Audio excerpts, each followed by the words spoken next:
Poslední nadawk je, zo odstronimy z jejka wusk. Trebamy swieczku, miechku lapku abo kuchinsku papieru a przygotowane jejko. Doporučamy, zo za tute dziwo nisku swieczku wużywasz.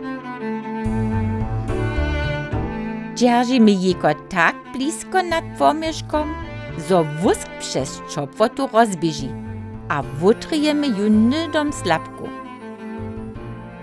Przy tym dobimy troszkę skiedźbni być, dokeż so jejko przy tym kitro zworyje, a może być, zo je w ruce jara horce.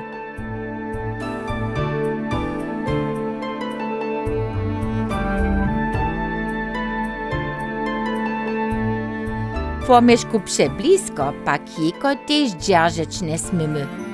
Hewak nastanu czone smuj, kotreż bychu nam szu naszu procu skepsali. Jeli pak so to tola stanie, je nydom slapku wutry. Hej, a netko je jejko hotowe. Gratuluju ci. A hej, nie zabudź swieczku wuduć.